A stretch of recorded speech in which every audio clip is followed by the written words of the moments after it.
Hi, Callie with Hogalicious here, and today we're going to be going over a feeding troubleshooting guide. Most of the time, when I see comments on Facebook or somebody reaches out to me, the issue is about feeding their hognose.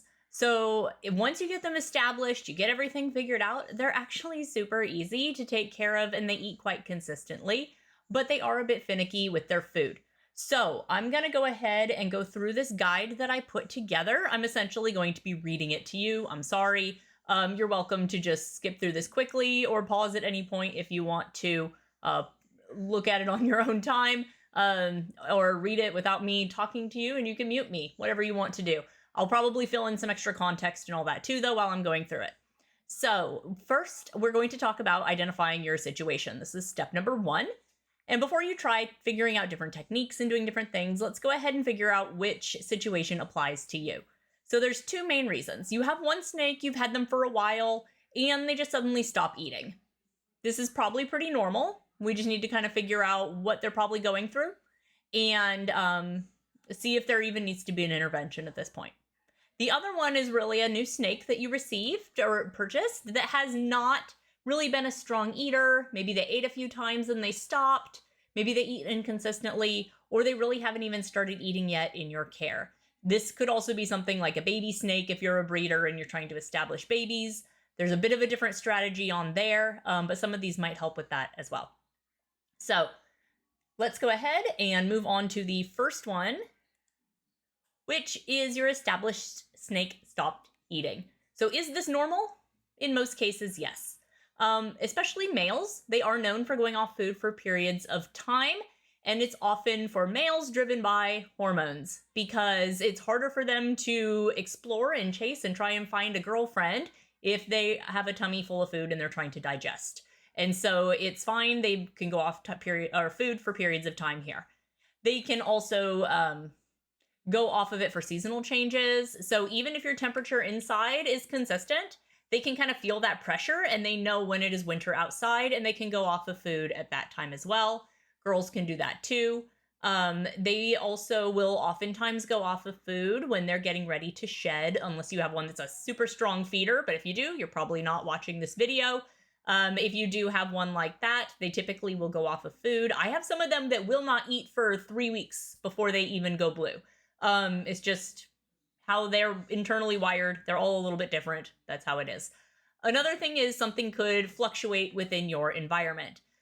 So we were quite warm normally in Houston, and then we dropped down to like almost single digit temperature for a couple of days, and I had a whole bunch of them that stopped eating. So even though in general their enclosures were kept around the same temperature, their cooler side probably did dip a little bit cooler. A bunch of them went off food. And so I just weighed them all and got them all back onto food eventually when they were ready to start eating again. This is because snakes are very instinctually driven. Obviously, they have a brain, but it's not developed to the point like a mammal or a human. So they drive a lot more based on their instincts. And so, as we said, males prioritize finding a mate versus eating over breeding season. During shedding time, their body's already under stress, so they may not want to be digesting food. And they also know when it's colder, their body can't digest food. They need heat and warmth in order to digest food, and they'll go off of food at that time as well. This is totally fine. I've had snakes I had one, she just finally started eating into it for 6 months without eating. She started at 114 grams and only got down to 108 in 6 months. So it really wasn't a major issue. And I'll talk about her actually in a little bit and what finally got her eating. So what to do first here, if you have that established snake that stopped eating, don't overreact. Weigh your snake. That's the first thing. You can get a gram scale from Amazon or Walmart or whatever for $10. It is worth the peace of mind to do that. And go ahead and weigh them just so you can track their weight. Go ahead and continue offering food every 4 to 7 days, whatever your normal feeding cycle is. And don't change up the enclosure, don't do other things, but also don't handle them until you figure out what's going on. Because there's probably just some environmental stressor that's happening to them, and they will go back on food. So as we said, a healthy snake can go for a long time without eating, many, many months, and still be just fine. weighing them is a reliable indicator. Don't necessarily just go off of eyesight, because you could be like, oh, I feel like they're losing weight, but maybe they're not. Don't do anything that's a big overcorrection at this point. It could create additional stress and make the problem worse. However, if they have gone more than 2 months without eating, you may want to start considering other types of methods as well. They do have those energy reserves, as we said. Temporary fasting is normal. Long-term refusal is when you start looking at it. So when should I be concerned? When they're not just refusing food, but they're also acting differently as well. If that is something happening, they're starting to lose weight. You hear the 10% of their body weight kind of thing. So if they started at 100 grams, that would be dropping down to 90 grams. If they started at 30 grams, that would be only 3 grams of loss. Which maybe doesn't work quite as well for the little ones, but you do want to act faster if it's a little one too. So we'll get into that. So you're watching for weight loss. Another one indicative of a respiratory infection, if you're hearing wheezing, clicking sounds, primarily if you see bubbles around their mouths, that could be indicative that they need a prescription medication. And if that's what's going on, then you need to get them into the vet. As well, another thing that could be indicative of crypto is mid-body swelling if they have not eaten. So their stomach area starts swelling, or if they regurgitate, or perhaps abnormal stool. Although there's such a wide range of snake poop, it's probably normal, whatever they're doing. But even with that, doesn't mean they have crypto. It doesn't mean anything like that. But if you do start seeing those kind of things, you probably want to get a crypto test. You can do them at home. You can take them into the vet to do those. It doesn't really make much difference. Honestly, the vets send them to the same places your home tests typically are sent to. I've checked into this heavily because I just proactively do a round of my snakes every so often as well. I send in tests just to make sure that everything is super great with my collection. I would not want anything sneaking in here. But if you want more information on crypto and crypto testing, Hip Hogs, she has a fantastic website. She has been through this nightmare. She is now well past that in her collection. And so she has it as her mission to educate people on this. And she is a fantastic person. So go ahead and just Google Hip Hogs Crypto Sporidium and you will find her website. And so at this point, if they are acting different, it might be a health issue at that point. But typically it is not. If they're just not eating, you're not seeing these other things, taking them into the vet, having them poked and prodded, having them go through all of that, you're just going to increase their stress. And there's really not a special medicine or a special trick that a vet can do to get them eating again. So optional adjustment if needed for these ones that were previously good, but now aren't, could be introducing scent. So we'll go over that here in a bit because that overlaps with section 2.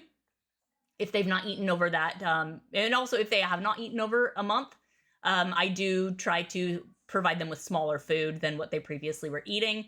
Go ahead and size it down, unless you are already providing them something that's well under the size of the biggest size of their body, which is what you kind of do for adults. So even an established snake sometimes just needs an occasional reset. Scenting is fine. There is no harm in scenting. And it's much easier to get them off of scenting than to wait for them to start losing muscle mass. So scenting is not a bad thing. There's a lot of scenting options, and we'll go over those here in a minute. Now, moving on to section 2. If you have a new baby or you purchased a sub-adult or an adult and they're not eating and they were not established yet in their existing enclosure, they're not just being picky, they're just responding to stress or their environment. Snakes are only going to eat when they feel safe. So when they have food in their stomach and they're digesting, they're in a vulnerable state. They're more susceptible to having a predator attack them. And so they're going to be less likely to eat if they feel stressed. And it's just it's a mechanism that they are ingrained into them, and there's nothing wrong with that. It's just instinct. So now we got a lot of steps here. So the number 1 is check their enclosure. Most of the time, if they're not eating, you assume it is something in their environment. So enclosure size is the number 1 thing that we look at. If they aren't eating and they feel vulnerable, as we see, they're going to be more susceptible to being attacked. If they don't feel safe, they don't eat. For enclosure size, it only needs to be as big as them being able to stretch out fully, even diagonally. If they're a great eater, they're well established, you want to give them more space to explore, that is more than fine. But they do feel more vulnerable in this type of space. And so where I'm looking at is typically if they're a little baby for me, they're it's like this big of it's like a pencil box. Because they're only about the size of a pencil. They don't need a whole lot of space. If they are under 15 grams, a 6-quart bin from like a little plastic tub or a rack system, anything like that, is all they need. They're going to be, the more secure and comfortable they feel, the better they're going to do. You can check out my other video about how to set up baby bins. I do a 16 to 18 quart bin in that video. And that's usually where you're going to keep them until they're about 40 to 50 grams. So a boy could be in there until they're a year old. A girl may outgrow it sooner. And it just depends on how they're doing. If they're up to 100 grams, a 10-gallon tank or something with about the same footprint, a rack system with about the same footprint as a 10-gallon is good there. So you will see many boys never get over 100 grams. So many boys will be in a 10-gallon forever and do best and thrive in that size. I would say 100 to 250 gram snake is up to that 20-gallon tank. That's typically what you find for most people that keep them as pets or want to have them in a tank enclosure. And if you have these big girls, once they're 250 grams or over, you can choose to move them up to like a 40-gram breeder or something in, again, a rack system that has about that square footage of space on the floor. They don't need height. They are not climbing. They're not arboreal. They will climb. They're not very good at it. They tend to fall, unfortunately. So they don't need that height to climb.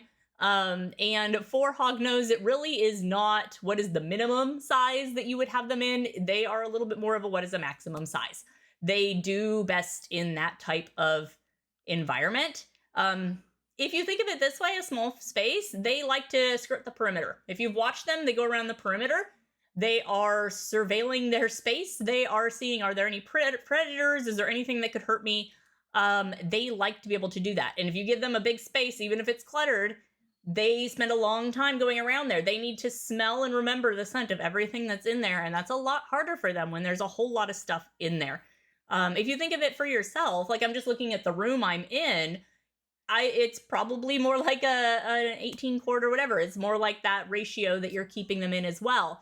If you think about if you were out in the middle of a field or you were out in a large gymnasium just sitting in the middle of the room, even if there's not a giant hand reaching in and trying to touch you, you're going to feel more exposed. And so that's kind of how they work. So security checklist, you can go through this checklist, make sure you have a hide on each side, on your hot side and your cool side. There is enough substrate to burrow and bury themselves. That could only be a couple inches. It's fine. You don't need a whole bunch. If you have a ton of substrate in there, they will probably spend more time underground and less time up looking for food. So it is a balance. You want to give them you want to feel like they have a lot of space to explore underground, but they also need to come up for food because in your enclosure, they're not going to be finding food underground. You're not going to bury the mouse because you will lose track of it and you don't want that rotting in their enclosure. So you don't need a ridiculous amount of substrate. A couple inches is fine. If you're in a tank, 3 inches is probably good. You want a lot of clutter throughout. You don't have to buy fancy stuff to put in there. You can use cardboard egg cartons, toilet paper rolls, paper towel rolls. All that stuff can go in there. Cardboard boxes, whatever you got around. Put that in there. And also, if they are in a glass tank enclosure, make sure 3 of the sides are covered. You can leave that front open for viewing, but they need something that makes it feel like it's not expansive, going on forever. Body temperature is big. You want to have that hot side in the upper 80s. You don't need to get over 90 with a hognose. That could be a little too hot. Cool side, low to mid 70s. I do have another video for setting up your enclosure and the comprehensive care guide that goes over some of the options of how to achieve those temperatures. So check that out if you need help with that. They regulate their body temperature by moving between the zones. So if they don't have a gradient, they won't be able to put their body where they need it to be in order to properly digest their food, and that could cause them also to not want to eat.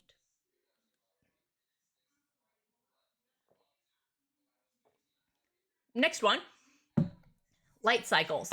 14 to 16 hours of daylight is best. This mimics the natural seasonal cycles and it supports normal behavior. I do put my lights on a timer just to make sure that I have these longer cycles of light. And I just use like plant lights. So you don't need UVB, you don't need all the fancy stuff. You can just put plant lights in there. That's probably one of your most affordable options. And they have like strip lights and all that for plants. So that works fine. If you think about, even though you may be at somewhere a little closer to the equator, where down in Houston, we don't get 16 hours of light. But in their more natural habitats where it's a little bit further north, that is more like the amount of daily light that they get during the summer. So if you're trying to recreate an eternal summer for them so that they will want to eat all the time, that's what that will help. Another one is humidity. 40 to 60% is your target range. And that is for the air. You don't want wet substrate. If the substrate is wet, they are prone to scale rot. And so you're going to want to have a drier substrate. I personally find that aspen works well. I have done Repti soil and place sand mix before, but then your snake is always dirty. They tend to spend more time underground and not coming up to find food. The aspen works well. It's easy to keep clean. It's easy to keep dry. And they tend to thrive in that. Make sure it is not pine or any other type of tree. It is aspen. You do want it to be reptile specific. If it's something for rodents, it can have splinters in it. So you want something that has been dried and is splinter free. And so it is a little bit more expensive to get the reptile specific aspen, but there is an actual difference. You can adjust the humidity by putting larger water dishes in or smaller water dishes, depending on what you need to do. You can put the water dish on the hot side if you need more humidity, on the cool side if you need less humidity, and if you need less humidity as well, increasing the airflow, putting a fan nearby, something that's helping to move air just in your room will help with that as well. More air holes if they need more air holes, and if there's not enough humidity, you can cover some of that. Hi, Bria. You want to help me do the video on not eating? No, you're good. Okay, cool. So yes, if they're too dry, it can lead to dehydration. This is also a major one that could cause them to not want to eat. And if they're too wet, that can cause scale rot. So a balance is key. So now the next step is matching your approach to their behavior. So we've gone over the fact that most of the time if they're not eating, it is something in their environment.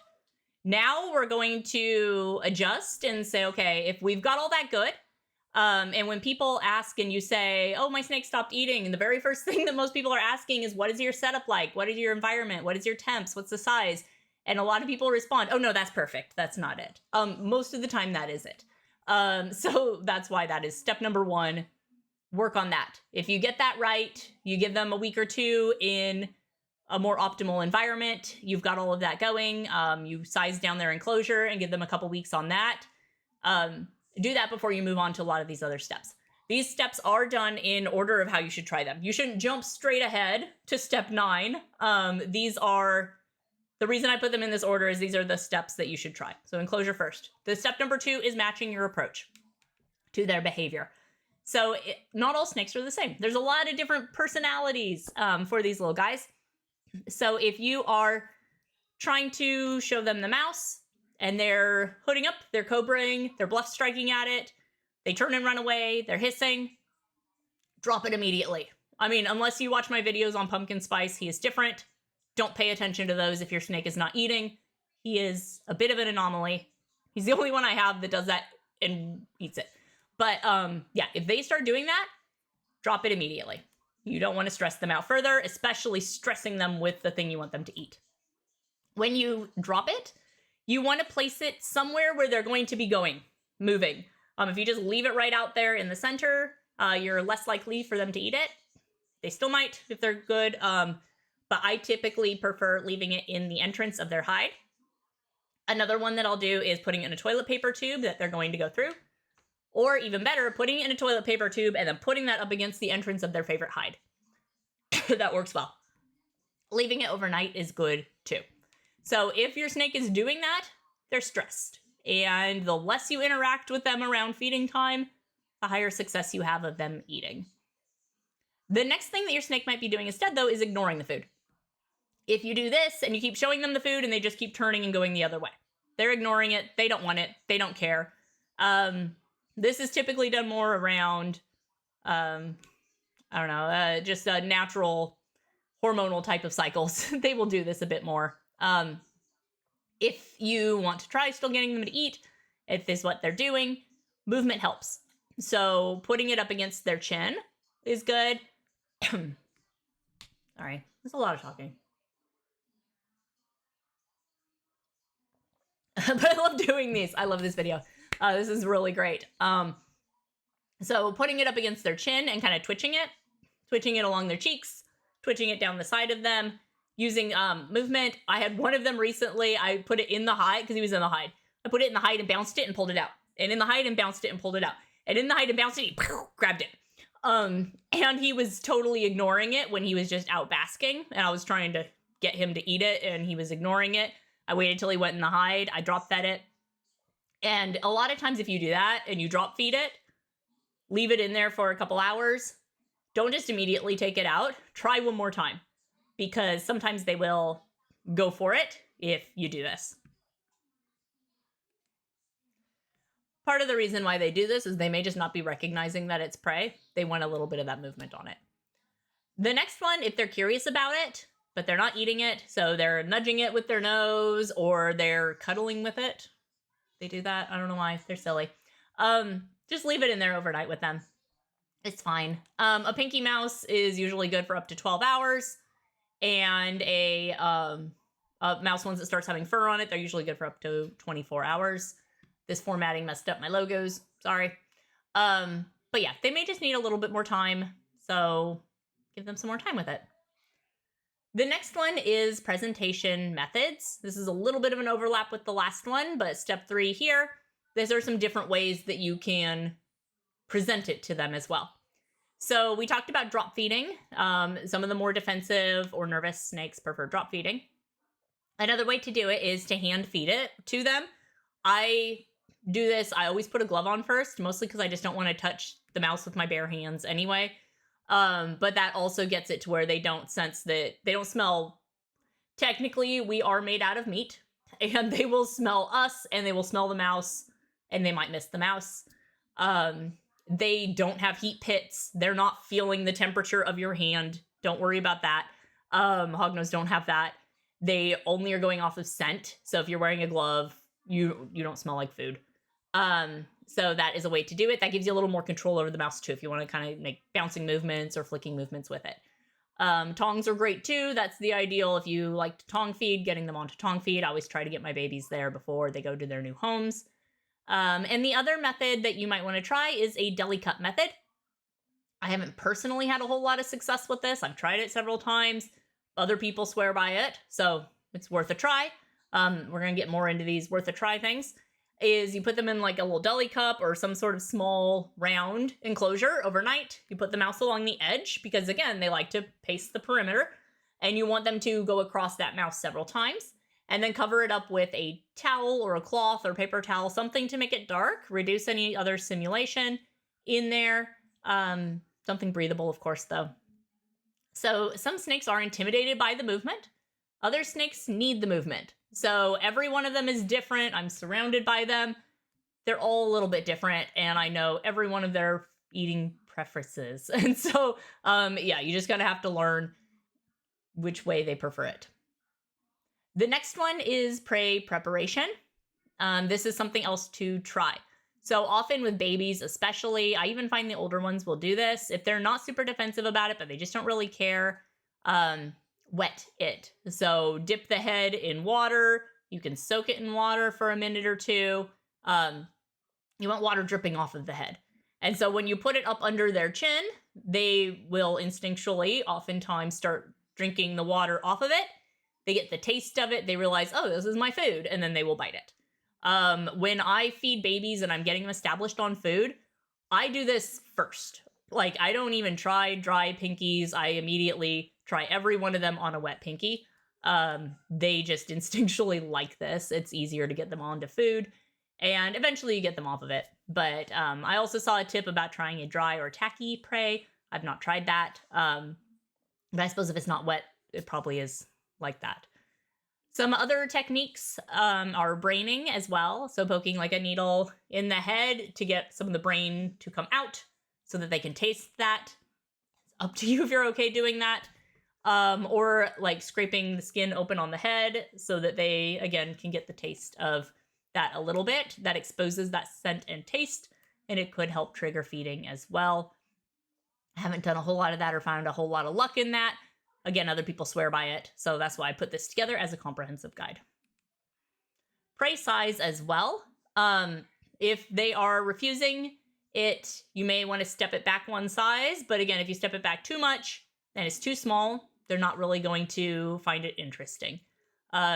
So that one, you do kind of want to make sure you have a balance. Don't pry it back too far, but they might get intimidated. This does happen. So with some of them, when you go from the mouse, the baby pinky mouse without hair, and you're starting to introduce that next size up that has hair on it, they can get nervous about it. It can take a few tries. More than 1 in 10, maybe 1 in 5, I have found gets a little nervous the first time you give them a mouse with fur on it. So often I will just real quick get that mouse up under their chin so they don't have a chance to like check out the fur that's on it.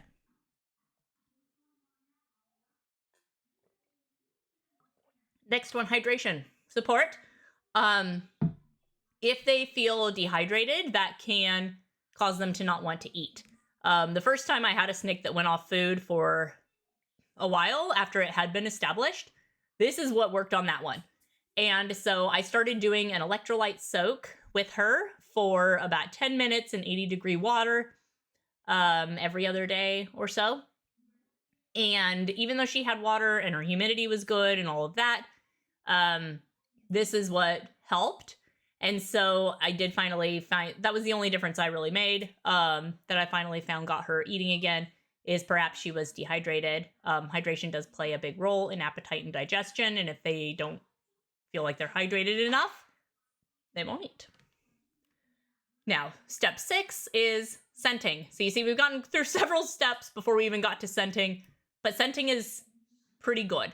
It especially helps with babies when you're first getting them onto mice. Once they're on mice, you typically don't need to scent again. If you do, it's probably because they've gone for a fair amount of time without eating. But you want to save this for a little bit later. But again, it's really no harm in scenting. It's not difficult to get them back off the scent most of the time. So they don't naturally eat rodents in the wild. It is hard to source a good quality in bulk prey item in captivity that's not mice. So you can do, I think it's little quail people can do. There's a lot of different options. Trying to get frogs is very difficult, especially to make sure that they are clean and there's no pests coming in with the frog. So in general, captive, we need that whole prey, and we do rodents. So scenting makes that rodent smell more like something that they instinctually recognize.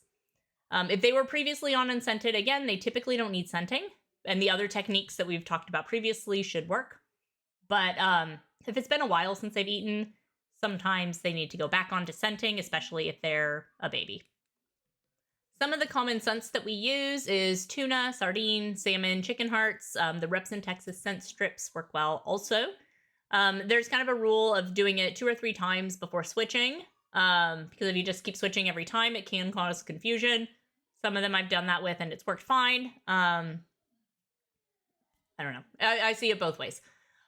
Typically, when I prepare these scents, is I will take a can of tuna or the can of sardine, or I'll take some salmon.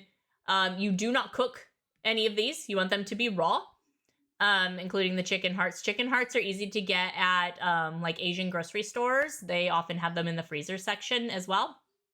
And so any of these canned ones that I do, or any of them at all, I put them into like a gallon-sized plastic Ziploc bag, and I spread them out really thin inside of there, and I freeze it. And so that way, when I take the frozen mouse out, I can just break off a corner of the frozen whatever I'm scenting with, put it in the baggie, and let it defrost with them. You may also want to rinse off the mouse first before putting it in with the scenting. That does help too, is to get some of the mouse smell off of it. I do have good luck with that as well. So yeah, it just depends, but these are the ones that I find work the best. Some people will also do egg. I've had some actually eat hard-boiled eggs. We'll get to that in a bit. Scenting with egg I haven't done, but I think it's egg yolk that you do. But yeah, scenting does help, especially that sardine. It stinks. It makes me gag. Sorry if you like sardines. I try not to yuck someone else's yum. That is me yucking someone else's yum. I'm sure there's other people that like sardines. But that's kind of one of those that causes that for me. So next up is the, make sure I didn't miss that. Yep. Next up is the consistency rule. This is kind of an overarching rule. On any of these other ones, you don't wait till step 7 really, but pick one method and repeat it a few times before changing. So if you are trying to put them in a deli cup, and then you're trying to wiggle the mouse, and then you're trying to drop feed, and you're putting a different scent on it every time, and you're changing up your temperatures, that's causing more stress to them as well. So try and do something a couple of times, and then change one factor. So again, they can go many months without eating. They're okay. That's what their body is built for. So don't, of course you're going to stress, and I can say don't stress, but yeah, just remember this is natural for them. They do this in the wild. So it's not anything that you did wrong. Some things to not do while you're going through this. If they are not eating, they should not be getting handled. Even if you think they love being out and love being handled and love playing with you, honestly, they probably just tolerate you. I'm sorry. But that is how it is. They don't like pets. They're not, even though I give them pets, they probably don't actually like the pets, and they just tolerate the pets. But yeah, don't handle them if they're not eating. Especially try not to have somebody new doing some of this also. They do learn your specific scent. They learn who you are. They can have a couple different owners or whatever, who do things together. But in general, they learn who you are, and they are usually more comfortable around you. So not constantly changing methods. Don't try offering food all the time. Don't try something new every day. Again, going 4 to 7 days is good between changing something. And again, oversized enclosures. They need little enclosures. I know, I'm sorry, that sounds terrible. I know they have the whole wide world when they're out in the wild, but even when they have the whole wide world and they're out in the wild, they oftentimes are underground in a tiny little abandoned rodent burrow. They like having that feeling of being touched on all sides, feeling snugly and enclosed and cozy. That's what they like. And also do not over disturb them. So all of these also increase stress, and stress is the number one reason why they refuse food. So step number 8, resetting if they're overstressed. If you tried multiple things, then stop trying for at least a week. 7 to 10 days. Sometimes you may just want to do something like this. When you are doing that, you avoid all interaction. Don't open the enclosure. Don't stick your face up against it. You may even want to close the front of the enclosure also with paper. Give them silence. And not silence. I mean, they can't hear. But give them like peace. Full peace. Other than opening it up once or twice a week to change their water. And this will possibly create a kind of stop that stress loop. This one I've done a few times, and it seems to have pretty good success after I've tried several things, and I just feel like I've probably stressed them trying too much. Step 9 is a non-mouse prey. So this is a bridge feeding strategy. This is not long-term. If you've tried all of these other things and they still don't want it, maybe they just don't want a mouse. Obviously, you've tried everything to get them to eat a mouse. Maybe they just don't want a mouse.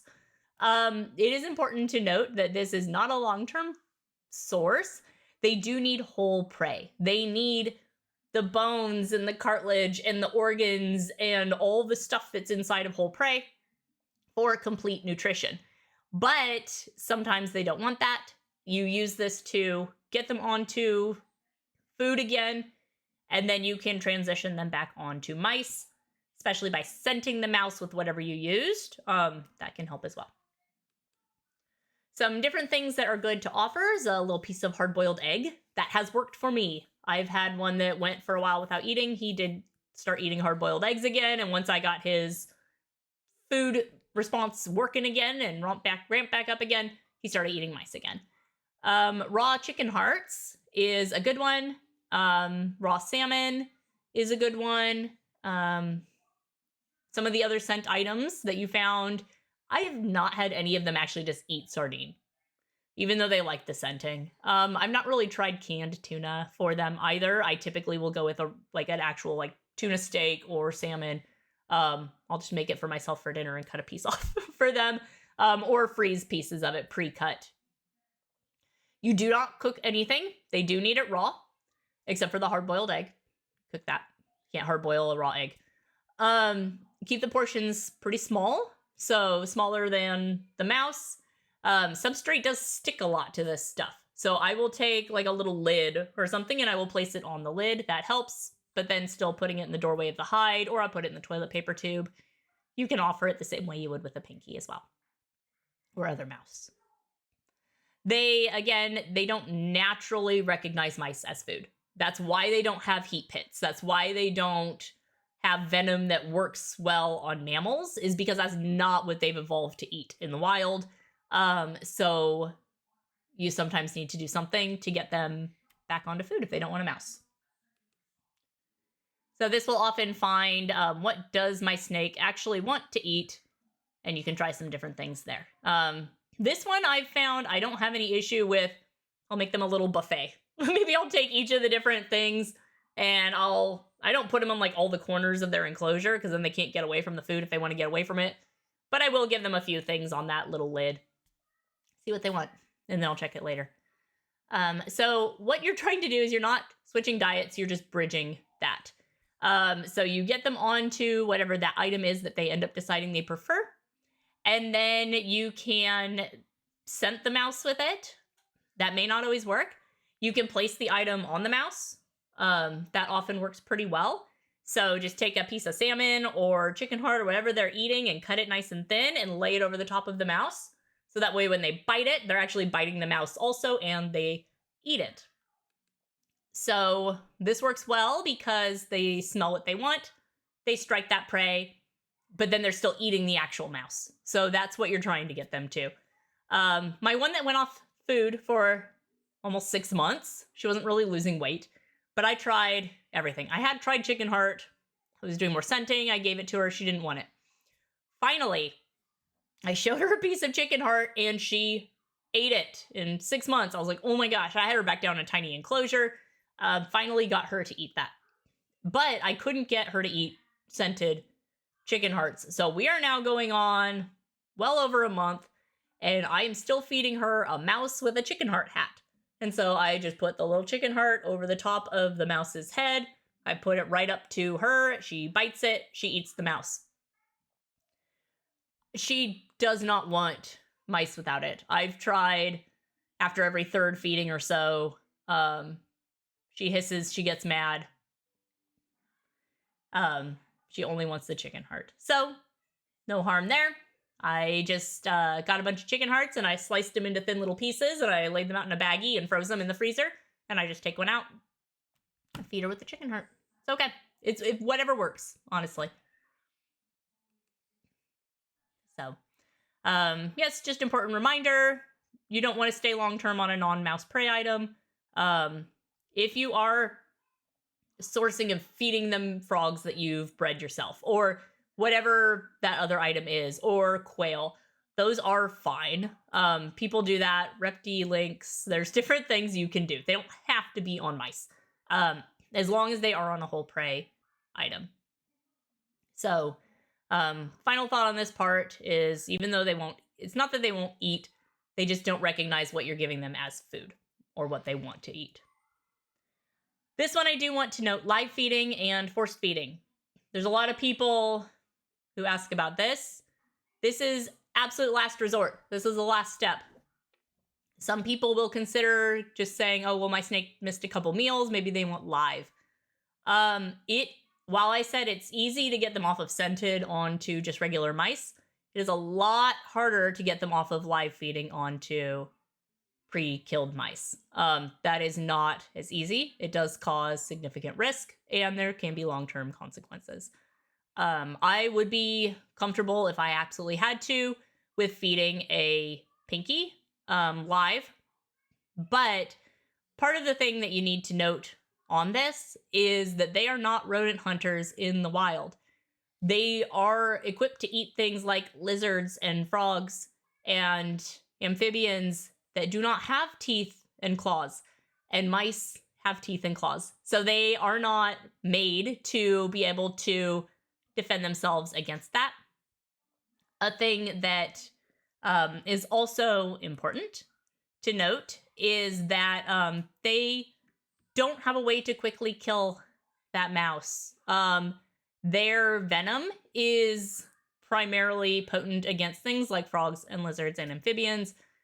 It doesn't really work well against mammals. They could chew on you all day if you let them do it and it swells up. Please don't do that.